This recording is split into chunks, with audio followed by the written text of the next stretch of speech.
change your mind. Nothing ever stays the same. Change your mind. No, never plays again.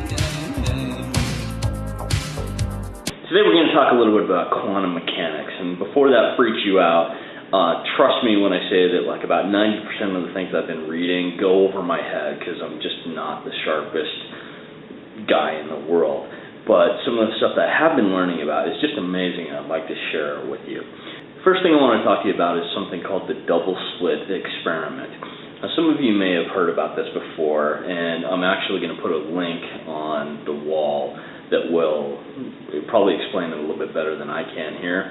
But basically what happens is they take a sheet of tin foil and they put two slits in it, and then they fire electrons at it.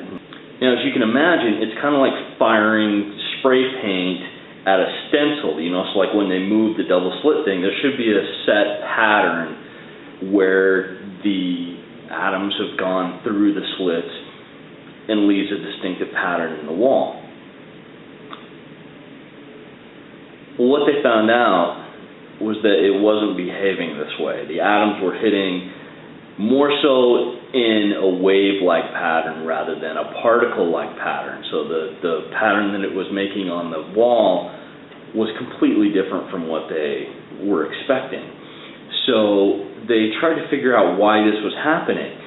And one of the things that they had to do was they had to set up a camera to figure out which slit the atoms were going through.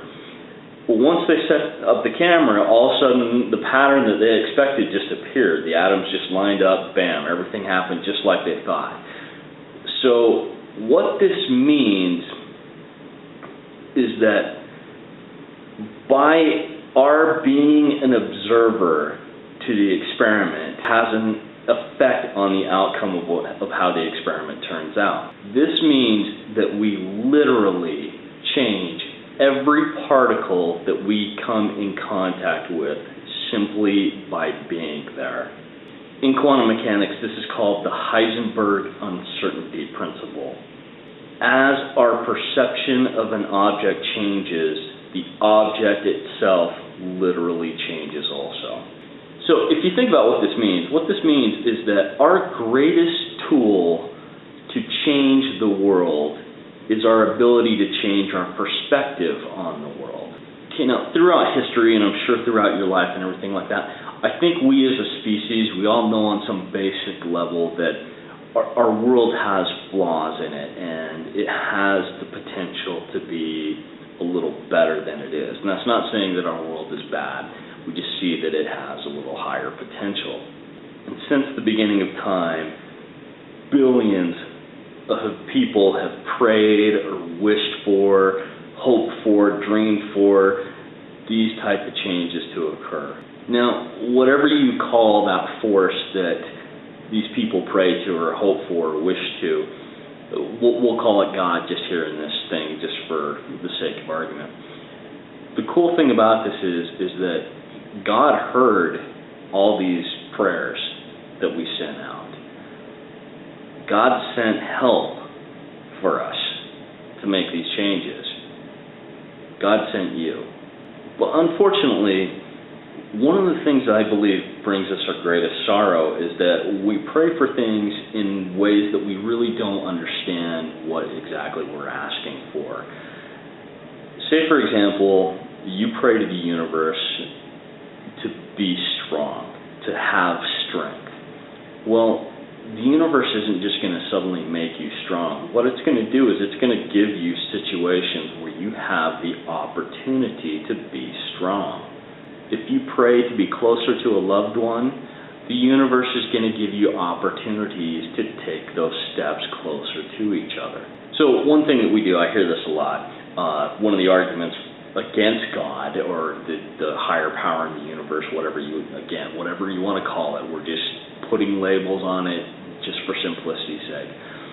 One of the arguments is, what kind of a God would let children starve? Well, a more important question that we need to ask is, what type of a race lets their children starve? So we all have these dreams about how to make the world a better place. And unfortunately, a lot of times we don't know exactly what to do with all those.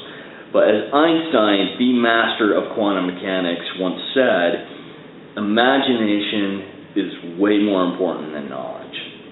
So the important thing that we need to do is just show up. Just be there with the intent. And that is all that it takes. And the world will be a better place. Believe in yourself. If you can't believe in yourself, know that I believe in you. I know I've said this to you before many times, but you are so much more powerful than you give yourself credit for. Your heart has greater capacity than you think. Your mind can process and imagine things beyond your level of understanding. The universe is on your side. Don't be afraid. You are never, ever alone. Thanks so much. We'll see you next time. Change your mind.